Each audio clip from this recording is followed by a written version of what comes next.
Jesus Camp, documentary about evangelizing for kids in the United States, which was nominated in the best documentary category earlier on this year, but of course was beaten by An Inconvenient Truth.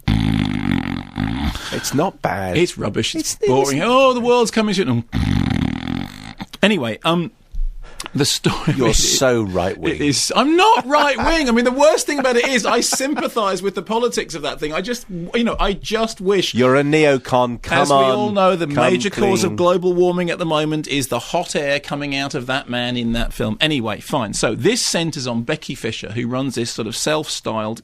evangelizing camp for young kids in America, and in which kids are basically encouraged to adopt a near hysterical approach to religion, lots of waving their arms around, lots of shouting, lots of screaming, lots of babbling, incidentally, lots of what appears to be sort of talking in tongues. And any acerbic chuckling?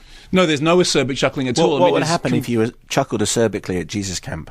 You'd be thrown out as a communist sympathiser. No, look, hang on, you're going to get me into difficult territory here, because I want to be even-handed about this, because the documentary obviously has a liberal sensibility, and what it is saying on one level, there is actually a character who's brought in to say as much, is that the rise of the evangelising Christian right in America is very much tied up with the rise of George Bush, is very much tied up with a bunch of politics, like, for example, the anti-abortion movement and all that sort of stuff. So that is the sort of the context in which all this takes place. On the surface, however, it is a documentary about somebody taking their kids off for a religious school camp. Now, here's what's difficult. It's very, very easy to mock any form of evangelizing religion. It is very easy to do, because mocking faith is it's a very simple thing. It's easier to be cynical than it is. And obviously, as we know, I'm very entranced by the idea of faith, and I'm not willing to just say, oh, well, fine, the Christian right, let's all laugh at them. The problem with it is that what happens during the documentary is that even though you go in with an open mind thinking, what's wrong with teaching kids about spirituality? What's wrong with, teaching kids about religion? What's wrong with all those things? What happens is that as the movie progresses, the organisers of the camps are virtually from their own mouth condemned. Here is the moment at which, and I'm sure other people would have lost all patience with Becky Fisher, here is the moment at which I lost all patience with Becky Fisher, in which, in front of a room full of kids who are all completely histrionically worked up into a frenzy by her sermonising, this is what she decides is the main problem facing them at the moment. Let me say something about Harry Potter.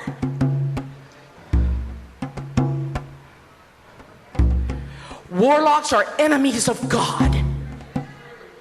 And I don't care what kind of hero they are, they're an enemy of God. And had it been in the Old Testament, Harry Potter would have been put to death.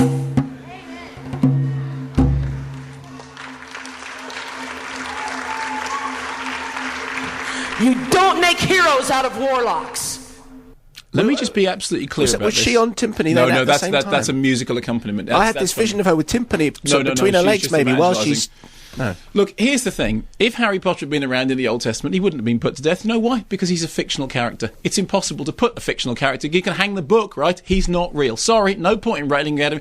He's not a real character, and you clearly don't understand the difference between fiction and reality. Quite apart from that, as anybody who's aware of the Potter saga is concerned, actually, the Christ comparisons with Potter in the later parts of the saga are very, very clear, and anybody who thinks that Harry Potter is a bad and evil thing is a nutball, and I'm sorry, there we go.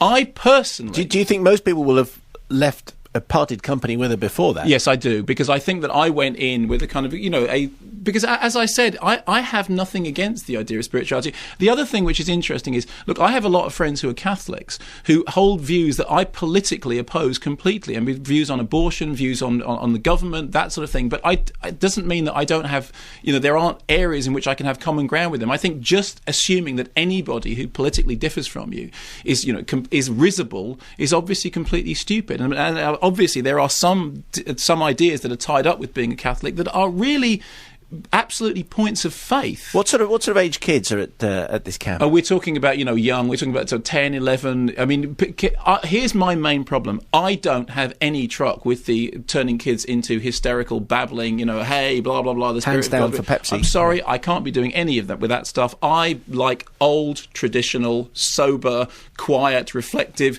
sitting in a Methodist church on wooden boards and not saying very much. Thank you very much. Sorry. Sounds thrilling. No, but that's it. I think that that this whole kind of evangelizing thing is very, very close to hysteria. And I think in the course of this documentary, that's how it comes out. You come out at the end of it thinking, I don't think for 1 minute that what's happening is that these people are being indoctrinated with a faith that's going to last them through their life. I think what's happening is that it's as hysterical as listening to a Britney Spears album and screaming at a concert, and it's going to end badly. And obviously the documentary in the end ties that up with a set of political values that I fundamentally oppose. What I'm trying to do is unpack my political prejudices and be open-minded about the idea of anything, a documentary about faith. And in the end, I'm sorry, they all come out of it very badly.